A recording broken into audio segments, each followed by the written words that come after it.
Okay, so hi, young entrepreneurs of the world, and welcome to the Yay Community Ask a Coach Hour. We're lucky enough to have expert mentor Giles Gambade with us today, who is the founder of Top Team World and an expert mentor with more than 35 years of experience leading CEOs and management teams around the world in developing their business strategies and in business planning. So we're very fortunate to have you here today, Gilles. So thank you so much for volunteering your time to be here. Good evening to everybody. And I think we'll just start off with having you introduce yourself and share with those who may not know you a little bit about yourself and your work. And then from there, we can just dive into the topic. Okay. What I could say that is my professional life, I would say, is divided in 4 different parts, I would say. First part is when I started working a long time ago, 40 years ago. And at that time, I was working in the industrial project in the engineering business for around 10 years, traveling all around the world, wherever there was petroleum and petroleum installations to build. And the first 10 years. The second 10 years, I passed them in consulting and being, I would say, myself a CEO or a COO in organizations. In various sectors, from healthcare to chemical products, so not really a particular specialization. And then I had 10 years where I was a consultant in an international consulting firm, where I was mainly dealing with change management, business transformation, and the culture transformation in very large organizations. And then in the last 10 years, I decided to set up my own business. And I do exclusively coaching and mentoring for organizations in Europe, in Africa and Middle East mainly. So this is this is roughly my background. 10 years. 4 times 10 years. By the way, this year is the 10th anniversary of my company. Oh wow! Congratulations! That's an exciting milestone. Yeah, absolutely. Great. So this is my background, right? And the subject that I presented this afternoon is about the business plan in a startup. Because business plan in a startup, through my experience I did a lot of coaching and mentoring of startup companies in Greece, in France, and in other countries, even in India. I noticed that really business plans is the thing that people hate, I would say, but that entrepreneurs are hating. And they are hating most of the time because they believe that it's not for themselves. It's for someone else. It's the kind of thing that you need to do in order to access the golden grail of financing with investors, with banks, with whatever capital venture, right? So, but they don't. I think in most of the time, what I face is that companies do not. Or entrepreneurs or management team in startup, they don't understand that a business plan is first of all for them, not for the others. For the others, they will probably develop something in a specific format because one bank or one capital venture wants a business to be presented in this way or this way. It doesn't matter. This is just a formatting issue. But what is the most important is that the management team, the entrepreneur, sees the business plan as his compass or her compass in order to develop the business. So, and it doesn't mean that everything is known at the beginning. And very, very often in startup, of course, nothing is very well known at the beginning. For example, when you have a very innovative product, when you develop a very innovative product or service, sometimes you don't know very well your market. You suppose that this could be the market. You hope that it would be the market, right? But it doesn't matter. You have the market in mind, and you look to try to discover what is your market. This is what I mean by it's a compass. Because developing something without, for example, taking care of in which market my product or my service will apply is a suicide. I mean, right? Or is a suicide. But so you need to keep in mind, for example, the market all the time. And even if you don't know at the beginning, you need to get into the process of discovering what is your market, who are your clients, right? For example, in the business plan, which is the market is a very important part. Also, a very important part in a business plan is that what kind of money do you need to leave? Do you need to get? Because in a lot of startup companies as well, they start and they don't realize that they don't even know inform how many months. No, I don't say how many years. How many months they have money, right? Yeah. And because even if you don't take into account the money, if you say that people will work on a volunteer basis in your startup, still you need to address it, because the question of money is that you have no money. So having no money is also a business model. Yeah. That you need to discuss, that you need to engage people around it, maybe, because some people will see that as an adventure. Some other people will be a bit worried about it, right?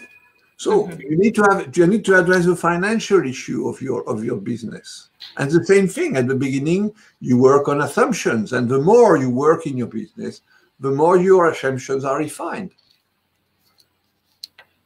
And I could say, and I could mention other parts of a business plan, but I think that most of the young entrepreneurs or startups, they know what is a business plan because it's asked by. They know that to reach the holy grail of financing, they need to present a business plan, right?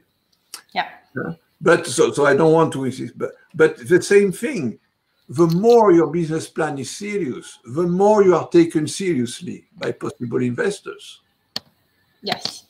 If your business plan is obviously not well documented or not very, I would say, sound, then it will be very difficult to convince the investors. Or if you convince investors, you will not have leverage. Because they will tell you, you say that, but on which basis are you saying that?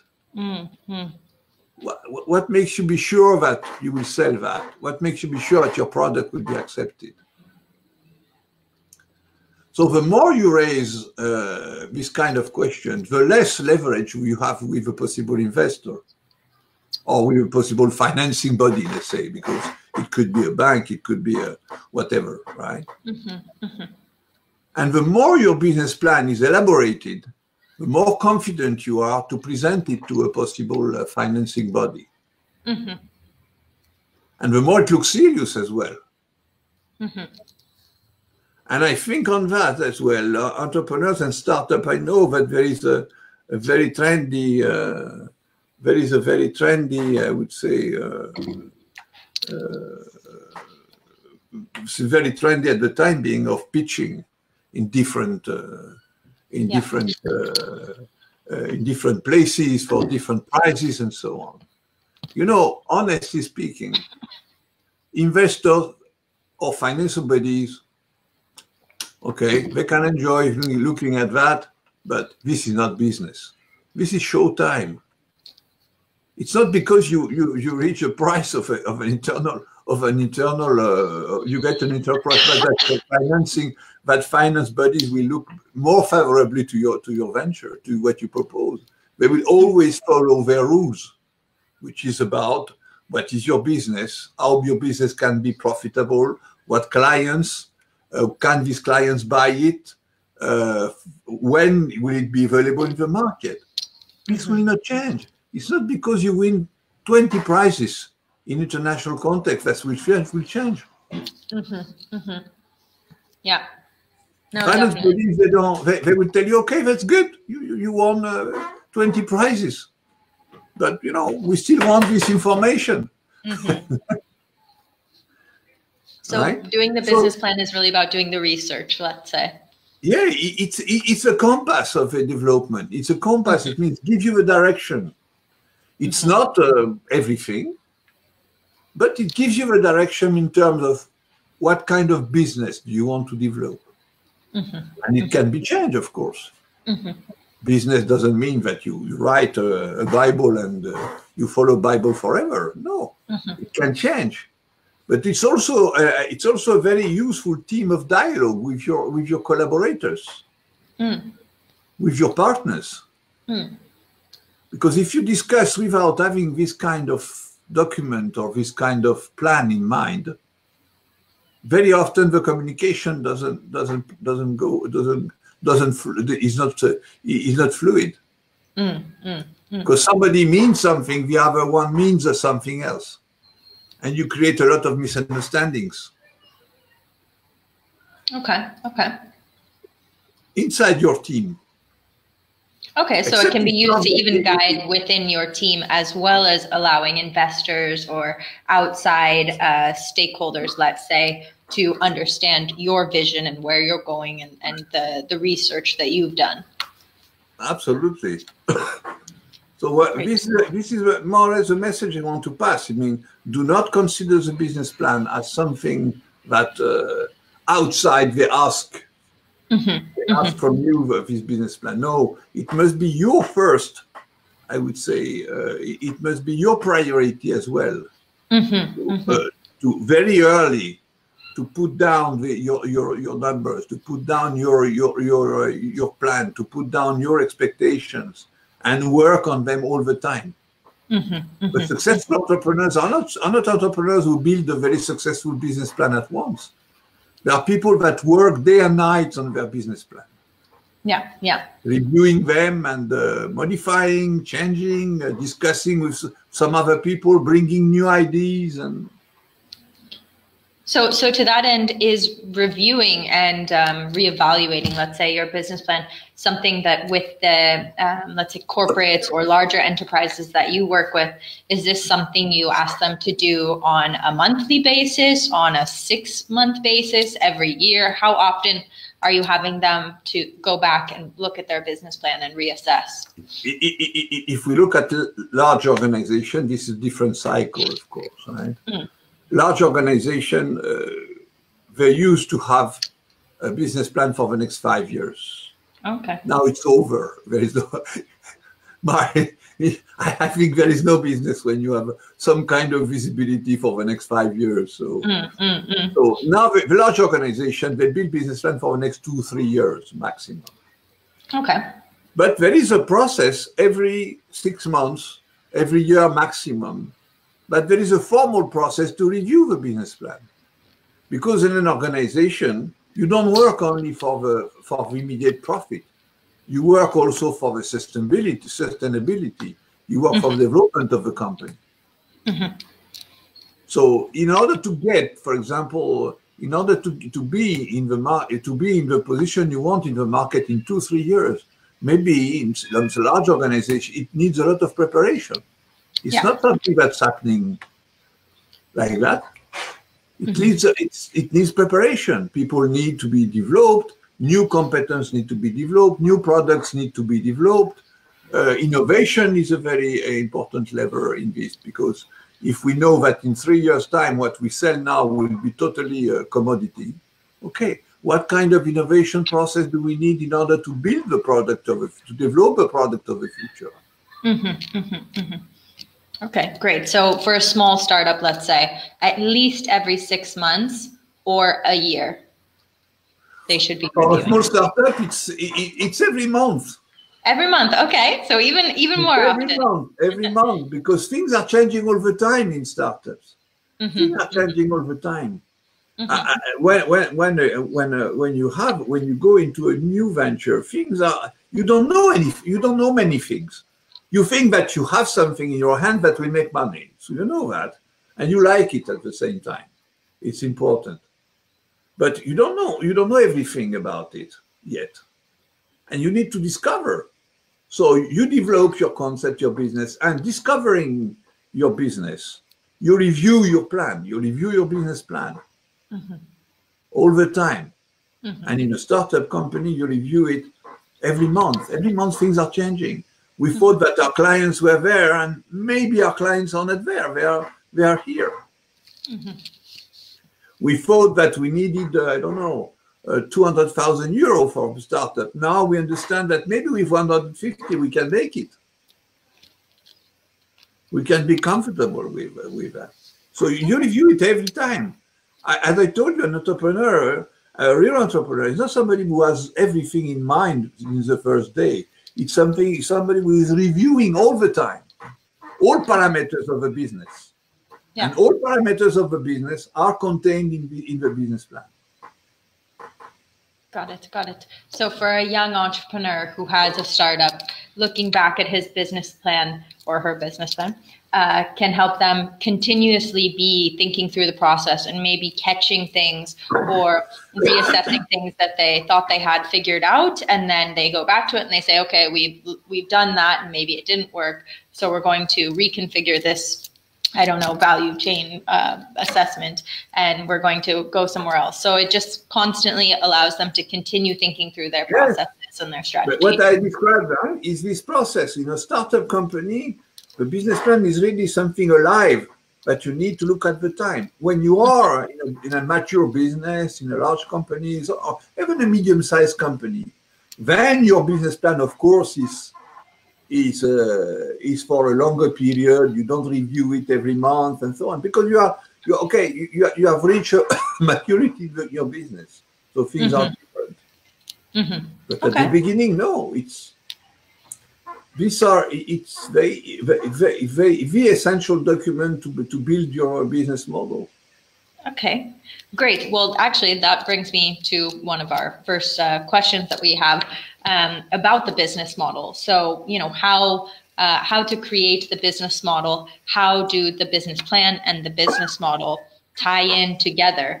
And you had mentioned in previous conversation that we had that, let's say, the business model is the gateway. So maybe you can expand on what that means for our audience. Yes, of course. A business model is how you're going to make money. It's very simple, in fact. How you intend to make money. So how you intend to make money, in order to intend to make money, you need few things, but you need to think very well about them.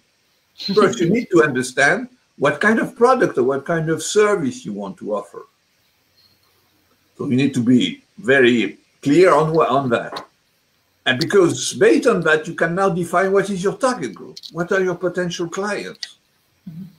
Right? So you have your product or service, and you have your potential clients. And then you have the how. The what is my product, the who are my clients, and then the how. How do I going to access to to my clients? Will I sell through the internet? Will I sell in shops? Will I sell through partners? A lot of, for example, if we talk about selling only, a lot of options open, right? So this is the business model. The three things which are key are this: what, who, and how. And then you build on that, and on this you can say the how gives you also the financial part, give you the timing as well. If I want to access to my clients in this way, I will need, it can be done very quickly through an agile project, or it will need, I don't know, 1 year of setup, right? So the how will give you also a timing. And then you are continuously, I would say, you are building your business model around these three very simple things. And then you can And then you can add a fourth thing, but I think that most of the entrepreneurs it's not for all entrepreneurs. But there is a question that an entrepreneur can ask, or in a new venture, is what with whom I will partner. Okay. Will I do that alone, or will I have partners?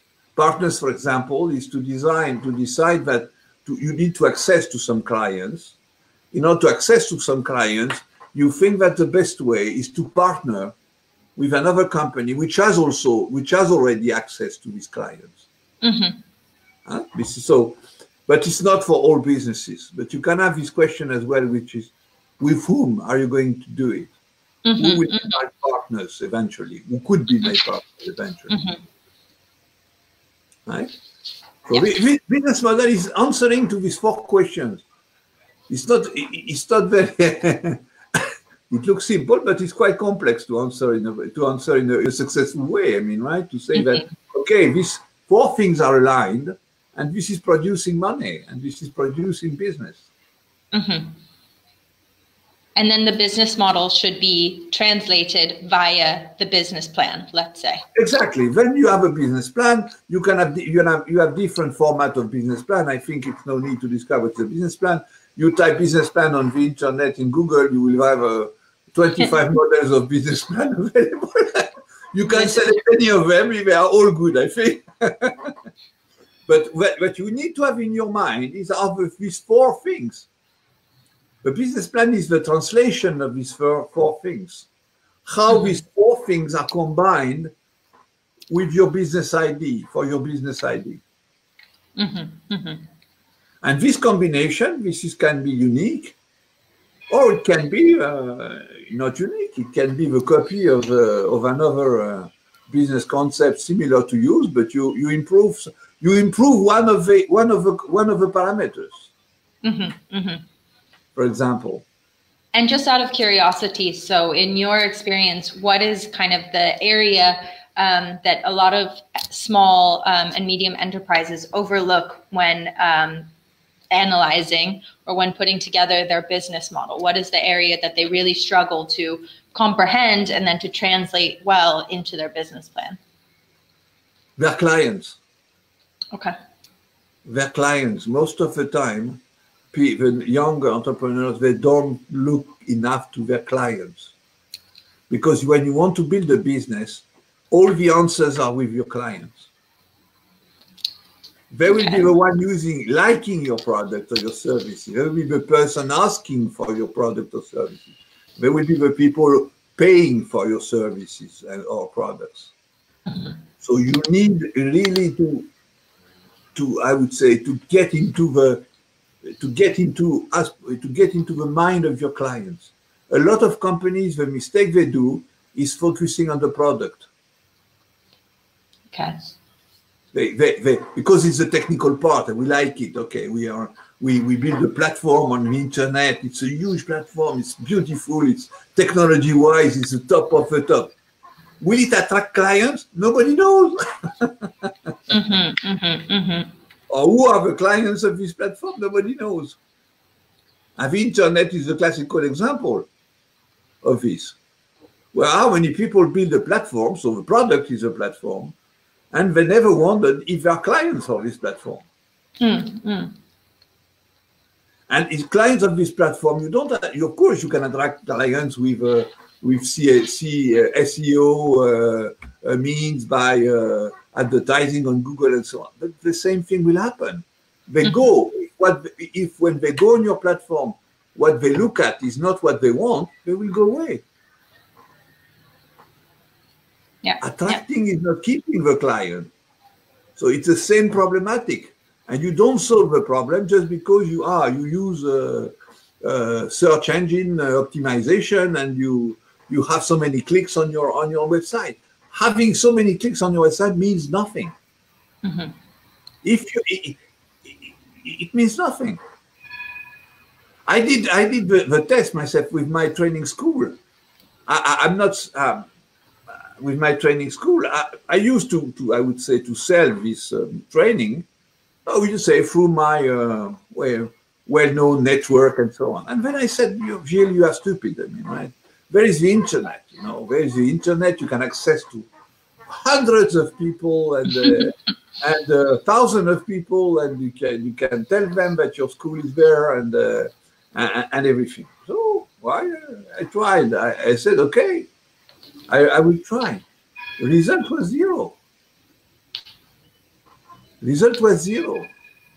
And this is, for example, very well understood now, more and more. More and more internet now is seen, for example, is seen as a bubble in terms of promotion, in terms of advertising.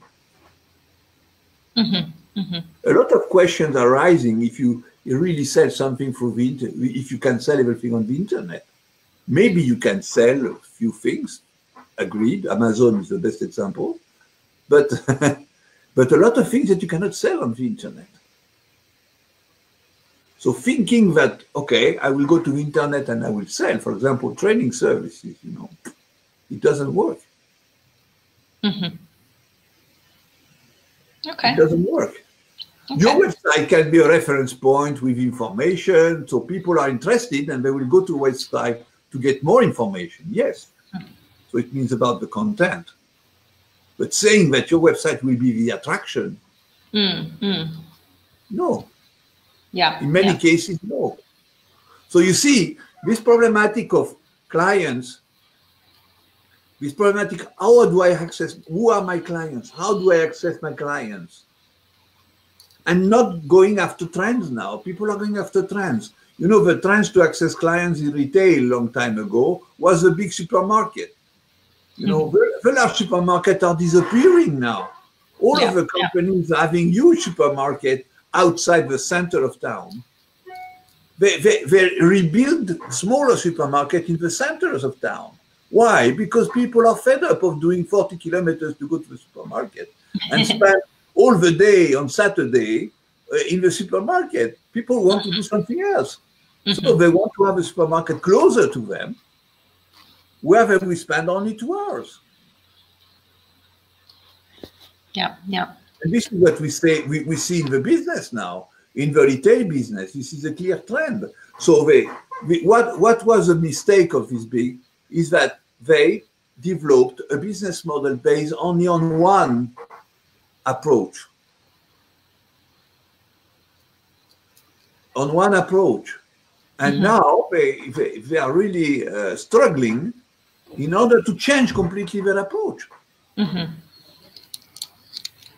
So if I can summarize, what you're saying is, you know your client first and know what, if you have more than one, know what those variety of clients are looking for, but also where your clients exist in the market and what is the best way to reach them. Don't assume that because the internet is a huge tool that everyone is on, that is necessarily the best way to reach your target market or those people that you are servicing.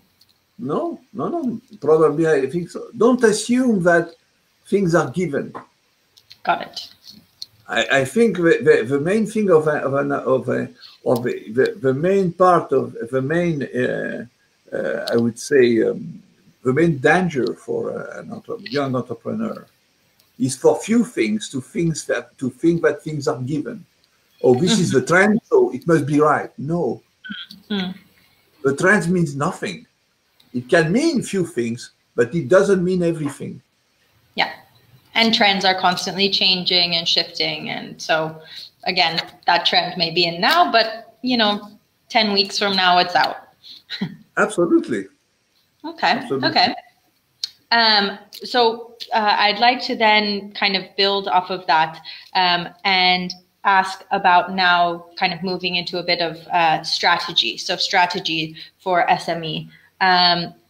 So basically, one of the questions that an anonymous young entrepreneur had put forward was, oh, sorry, I lost it. For the strategy, so you've created your business model, you've created your business plan. Now it's about strategy and execution. How do you basically transition from, your business plan on paper and having your business model to executing that effectively through your day-to-day activities? Well, you just need to, you just need execution, as we say. It's about execution. It's about execution. You know, I don't remember his name, but one of the CEO of IBM, who I would say made the huge transition in IBM from a computer selling computer company to a service company. He used to say that it's better to have an average strategy well executed than to have a perfect strategy badly executed. Okay. And I would agree with that. It means execution is about doing, and by doing you are learning. There are very, very few things which you cannot change if you did a mistake. But you need to do. It means you need to say, okay, I want to know I need to understand my clients. So what will I do in order to understand my clients? What will I do in order to make sure that my products is well aligned with my clients? For example, how I do testing. For example, it can be testing. How do I will figure out my setup in order to bring my service or my client to the customers? What will be my plan? In this plan, maybe I will check if it's better to cooperate with an external partner or do it myself. Now, if I look at the whole of my business plan, is it sellable? How can I test if it's sellable? Because sometimes it's good sometimes it's good to test it before you do the pitch to a potential investor. So how could I test it? So I would say execution of a strategy. It's just about putting one step one after the other, and understanding in my business where should I start. And start doing, and then reflecting on doing, and then eventually improving what I did to do something better. And it's then through that learning process, through the execution, that you are then able to come back to your business plan and refine it. Of course. All the time, this process of doing, what is important of doing, because a lot of companies, a lot of startups, they do the product, but they don't do the rest. They are so excited with what they have developed, with their product. It's innovative, it's smart, it's really something new in the market, it's disruptive and so on. But they don't look at the rest. So they make plans to develop a product, the next generation, to add things to, and then what do you do? What is your action plan with in order to know better your clients, to test your product with clients? Oh, I don't know. And then after what's happening in this case, very often after months, this kind of the danger is that they will not be able to continue. The nicest product doesn't mean that it's a product that can be sold. Yeah.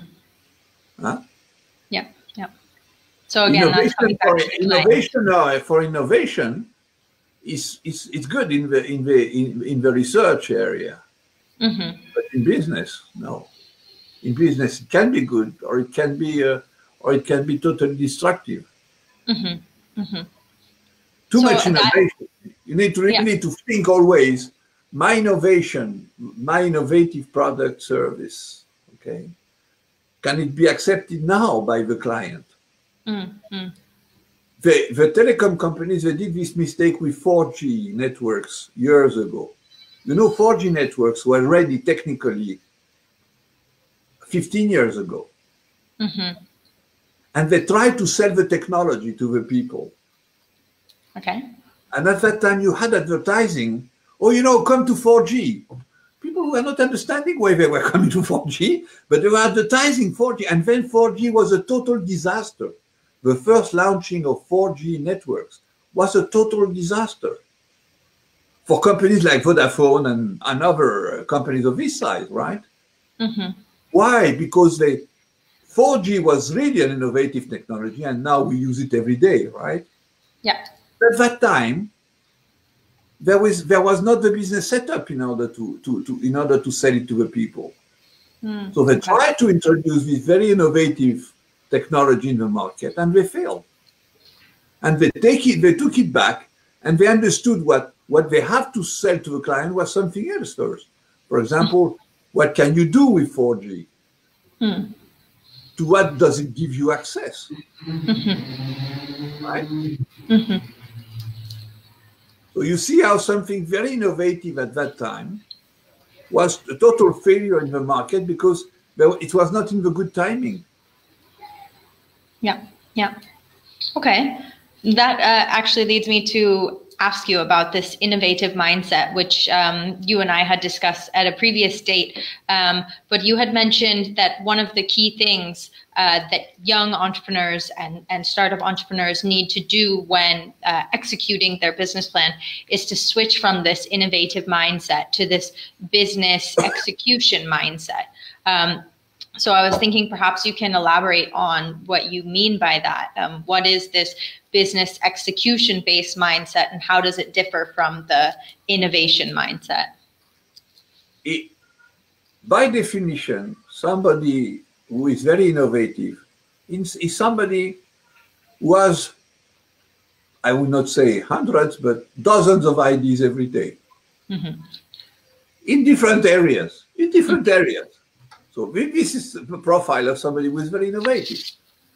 So this, the fact that this person is having a lot of ideas every day, all the time, can be very disruptive when you want to execute a plan, because there's always something. Oh, yes, we do it like that, but we could do it differently. Let's think about doing it differently because I thought about something else and it could be even better. And then we spend all the time looking at something else, and in fact, we delay completely the execution. So somebody who is very innovative, they have to understand that they need as well how they can change their hat from innovative mind to business hat, which is, okay, I need to execute. And yes, I need to continue to be innovative, but also I need to execute. And when I execute, I cannot come back on what I execute every day at every time because I have no ideas about it. And you need to keep a balance. See, this balance sometimes is not with the same person. Very often you see in companies, for example, that this innovative role is played by one partner and this business role is taken by another partner. Very often in startup you have this kind of setup, where there are two partners, and one is more oriented to innovation, and the other one is more oriented to business. And they complement each other. Yeah, yeah. But you need really to understand in both cases, on one side or the other side, where you need to stop. Because the same thing in business, you cannot say, oh, I execute, despite the fact that it's not going well. So it's not going well, you need to bring the innovative and say, what's happening? How can we do better? Yeah. What is missing? Yeah. So they're really playing off of one another. You need to play between these two, not really opposite, but these two complementary sides of the business. Yeah, yeah. No, that makes sense. That makes perfect sense. And they both bring something unique to the table. So they both have their moments and their spheres of experience, let's say, where they, are really strong, and then the other person brings the other side and offers the opposite, like, side of the coin to the question. But you see, everybody, for example, if we talk about this, the best example is maybe Apple with Steve Jobs. Steve Jobs was really he was a genius in terms of innovation. Everybody recognized that, and anyway, one of in his area, probably the most, I would say, gifted person that we had since the computers were created. But he was a very bad operational person. This is also recognized. Yeah. And at a point, he was fired from Apple because he was so much focusing on innovation that he was forgetting the operational side. And then at that time, the other partners his other partners in Apple said, "You cannot continue, Steve, like that." And what is amazing is that he left. He founded another company, very successful, based on innovation, but he sold anyway very quickly because he knew that he could not sustain it in terms of business. And then they called him back in Apple because when he left also this gap of innovation. Yeah, the innovation side went away. It was innovation. And then only they could, until he died, they could keep this balance between operational people and innovation. Yeah, yeah. And it was the innovation, and he has partners who were the operations in the Apple business. Yeah. And it was the second time they tried to cooperate. It went well. Yeah, very well. Well, I think that raises a good point also, that as a founder, let's say, running a startup, you're not expected to be perfect at everything, and that you shouldn't think of, your business plan being something where you have to be the expert in all aspects of it. So, look, as you mentioned before, look at who you can build partnerships with, who are experts in an area where you're not, or look for a co-founder who maybe is the executionalist and you're the innovator, and so you have both sides of the business covered when it comes to innovation and when it comes to execution, and that shouldn't be seen as a bad thing. Yes, absolutely. This is the best leader is not the leader who knows everything. Nobody knows everything. The best leader is a leader who is thinking about what is the best person that I could bring in this part of the business? Because this person in this part, who will be the most qualified for this part of the business? And probably this person will know much more than I do on this part of the business. Definitely. And the success of a leader is to be able to bring next to him or next to her, I would say, people who are really bringing unique value in their part of the business. Yeah, definitely. The approach of I do everything and I know everything it can work until a certain extent, but in general, it's a very dangerous approach, I would say. Yeah, definitely. And I think this kind of ties back into a point you made earlier, where the business plan can give you leverage with investors. So also if you have, let's say the business acumen or the foresight to realize that you're great at innovating, but you're not great at executing, and you need someone who can execute, that you reach out to a partner or you partner with an organization who can support you. That shows to the investor that you've taken the time to assess yourself and to assess your business and your team, and you've made that, decision. And I think that ties into the point you made earlier about this thinking process that you come through your business plan gives you that leverage with investors. Yes, and I have in mind an example, a young Syrian entrepreneur that I coached, that I mentored. Sorry, I didn't coach him. I mentored him during 2 years. When the war started in Syria, and he was developing an internet platform. And really, I was admiring this young guy. It was the beginning of the war. He had huge family problems. His brothers were had escaped in order not to be enrolled in the army, and he was still developing. He was still developing his concept. And then at a point, he said, "I need to move to Dubai to continue to develop my concept, because in Syria I understand that I will not be able to do everything now. War is." At that time, it was the beginning, but he told me, you know, war will not stop immediately. So anyway, I moved to Dubai. And he moved to Dubai. And when he moved to Dubai, the first thing I understood that, okay, he was very small for the Dubai market. He was very innovative, and he's still a very innovative person, but he understood that he was very small for the Dubai market. And so his efforts during 6 months when he arrived to Dubai was to build cooperation. Was to find partners.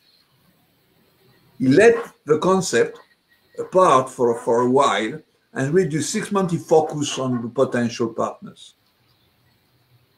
And now it's going perfectly well. Now it's one of the in terms of business platform, it's one of the top business platform in the Middle East. But the first thing he did was this, despite the fact that he wasn't completely focused on the platform, on the product, on the content, on everything. Then at a point, he was clever enough to understand that, okay, where I am now, if I continue like that, I will not reach anything, because I don't have the access. Yeah.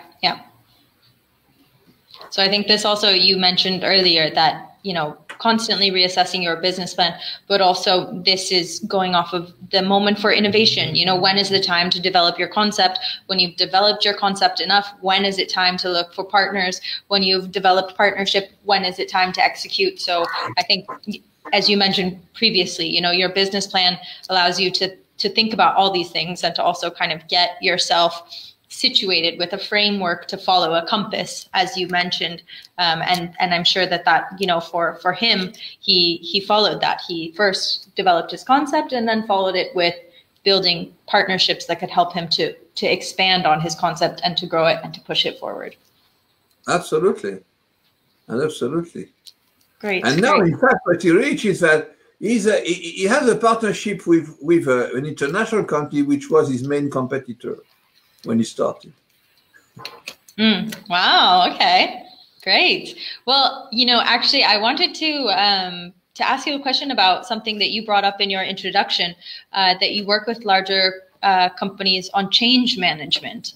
And I thought maybe this could be like a bit of a transition point in our discussion, bless you, to talk a bit about change management and what that means. Maybe if there's some entrepreneurs who are watching who have you know, been running their business steadily for, let's say, 5 years or so, and they're seeing, you know, stable revenues, but no increase in profit. So how does the theory of change management work, and what does it entail, and how can it contribute to those?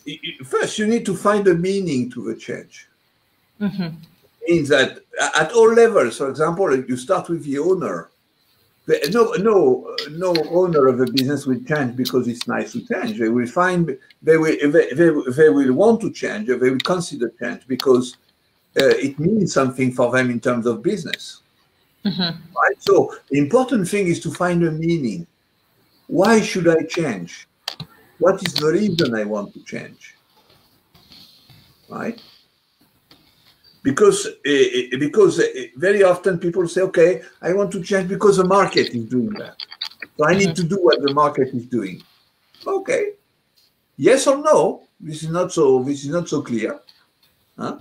Well, I take the example of retail. During some years, the retail was in big supermarket. Now it's coming back in small supermarkets. So in fact, the organization, for example, which started with small supermarket, they were against the market. They were not following the trend of the market. An example is the German retailer Lidl. Yeah. The business model of Lidl is not at all based on supermarket. In the way the traditional retailers were working. From the beginning, Lidl had a disruptive approach, which was, no, I will not be a supermarket. I will build an intermediate, let's say, a supermarket in the neighborhood, and people will come because it's a neighborhood, and also because I have cheap products and so on. Huh? So the changing is about finding what does it mean for me to change? What is the sense of it in terms of business? Yeah. So very often in organization they change, and when you say to them, why do you change? Oh, because the market is going bad. No, market is nothing, and it's nothing and everything. You need to find what's the meaning of change for your organization. And it's not easy. So it's not easy sometimes. It needs work from the management team to find the meaning. Because as well, what is important is that change, change is a process that involves all people in an organization. So, and people do not change because you tell them to change. Most of us, we change because there is a meaning to change. If there is no meaning to change, how many of us would change without meaning? No? Yeah. Human being. I tell you, no, human being, right? Somebody is telling you, Claire, you know, in your community, you need to change that and that and that and that. And I think your reaction will be, maybe, but I need to find the meaning of it. Yeah, exactly. The why. Exactly. Yeah. Yeah. And I think also this is something to note about changing is that it doesn't necessarily have to, when you think about change, it doesn't have to be a huge change. Like as you mentioned with Little, it's not necessarily that they're so, let's say different, but it's that one little element of their business model that's really a different approach. So it doesn't have to be, you know, that the supermarket or the market doesn't exist at all, that they get rid of the market completely and that's the change. It's just a small little intervention into the way that they interact and engage with their clients, which makes a huge change. And the key issue in change is about, the key issue in change is not to design what the change should be. It's about engaging people in your organization around change. Okay, that's very insightful, yeah. Because the people will execute the change eventually. Okay, that's so very important. People are not engaged around the change. They will execute it. They will execute it poorly. They will not execute it as well as at all. So it means that change management is about really converting, I would say, the business change into something that has meaning for the people of your organization, and they will be engaged to change. Yeah. So the change must be, the change must be meaningful to the fellow people you work with. This is a key issue in any change management, process. The key issue is about the engagement of your organization, of your people. Because if you don't have that, very often you will not be able to change anything. Or the change that you expect, the change that you will perform will be much smaller than what you were expecting. So change management is really about people management, people engagement around the change project. Okay, I like that. Change management. People. You know, you want to change, for example, the electricity companies, right? At a point, they said, okay, we need to change now. Instead of having vertical integration, we don't have any more vertical integration. We have horizontal integration. So we are a distribution company, we are a production company, transportation company, and so on. This business model, I have a new business model for electricity energy company. You know, you go to McKinsey, they have it on the shelf. They do it very well. And they sold it in many companies. Most of the energy companies in Europe, largest one, of course, because McKinsey is not cheap. No, that is true. They asked McKinsey to develop this new business model. Okay, so developing a business model is a matter of expertise. In this case, they did it. The problem was not about building the new business model, is that what kind of impact this business model had on the people, and how to find the arguments in order to explain to the people that they could be engaged behind this change project. When the organizations, the energy companies are energies with a lot of people. When you are in a company with 10, 20, 30,000 people.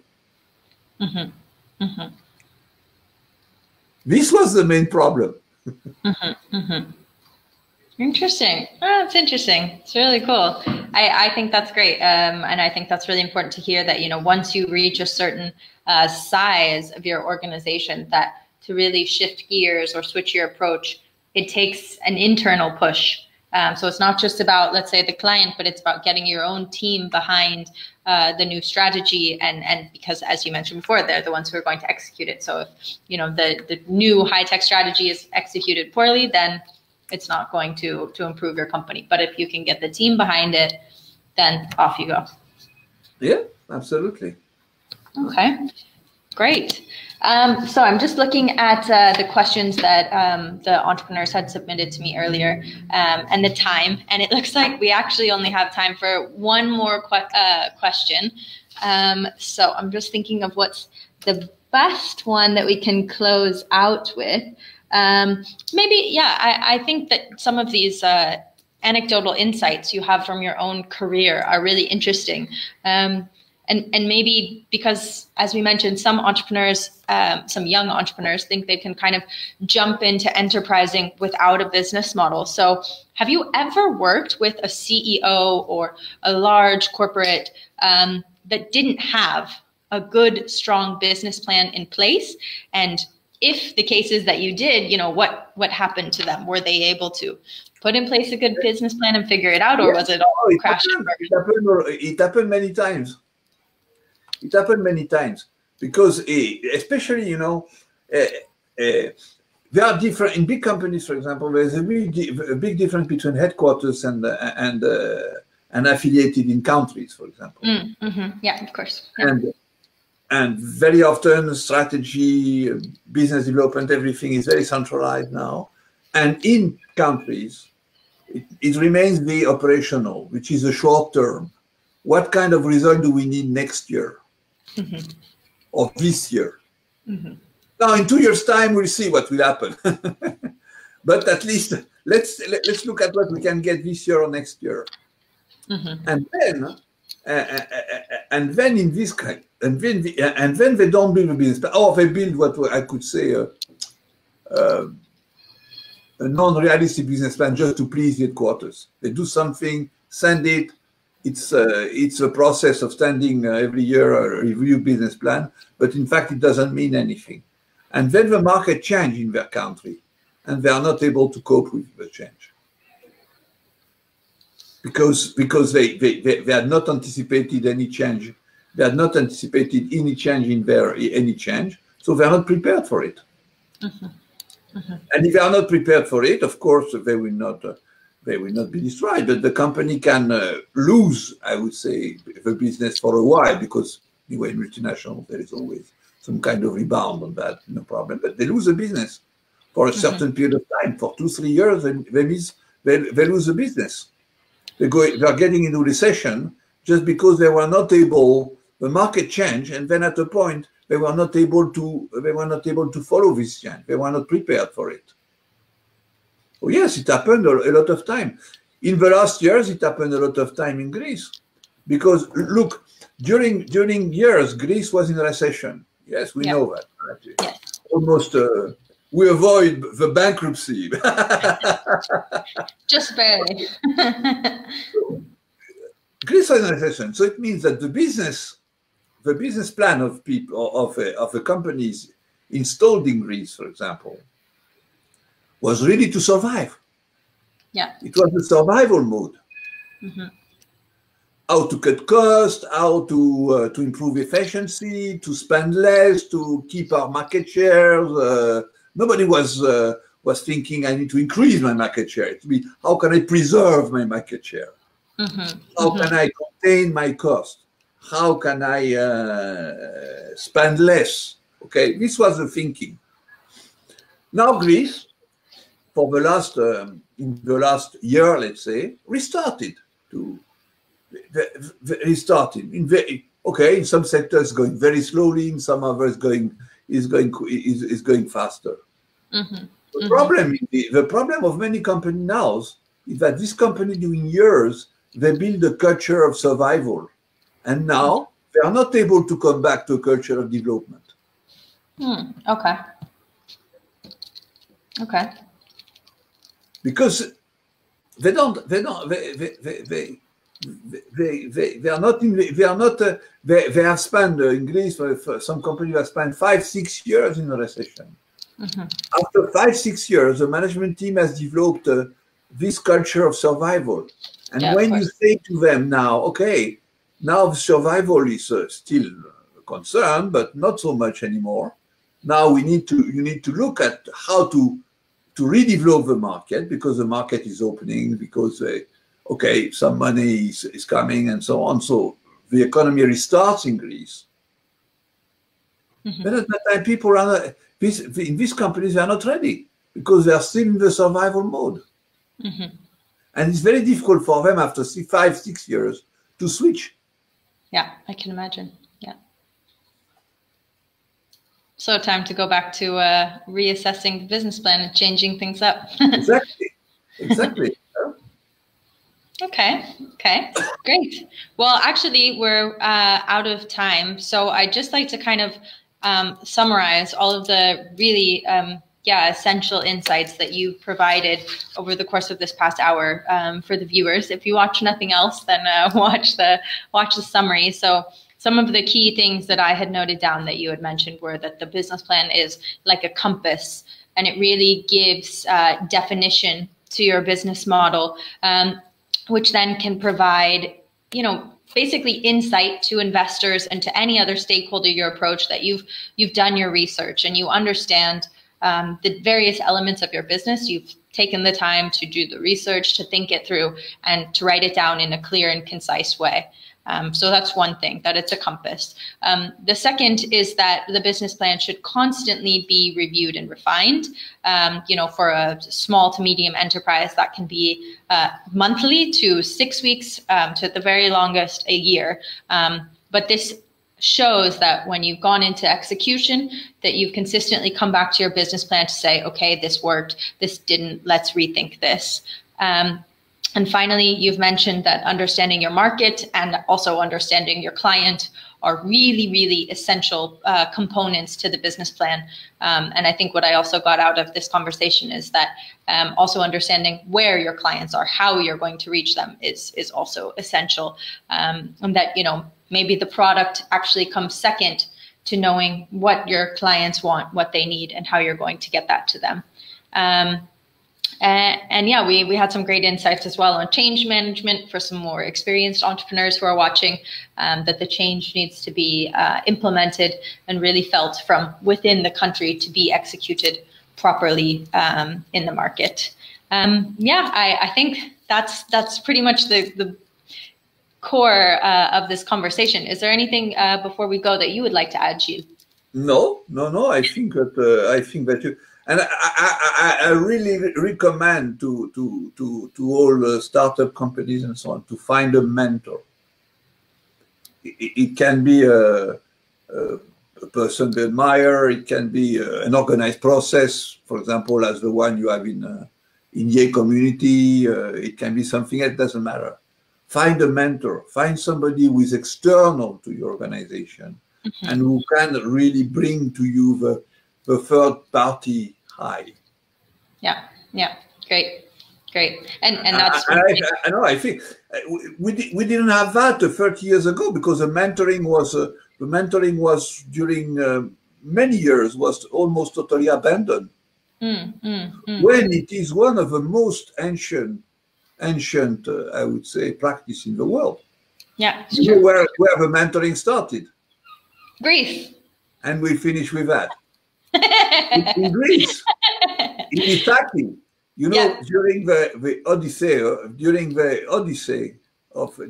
Odyssey, Odysseus, the king of Ithaki, when he left Ithaki to go to the Troy War, he had a son, and he went to his good friend, his best friend, whose name was Mentoras. Oh, okay. And he asked him to take care of the education and the growth of his son during the time that he was missing to the war. Of course, it would come from Greek. That doesn't surprise me one bit.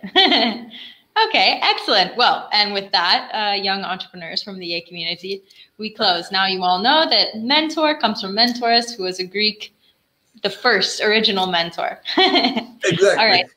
Well, thank you so much, Gilles. It's really been a pleasure.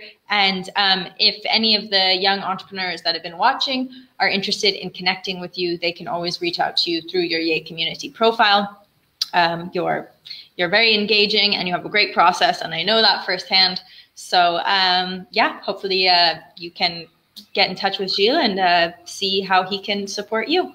So on that note, thank you very much, Gilles, and we'll see you guys all on the next Ask a Coach Hour session. So thanks. Bye. It was a pleasure. Bye. Good evening.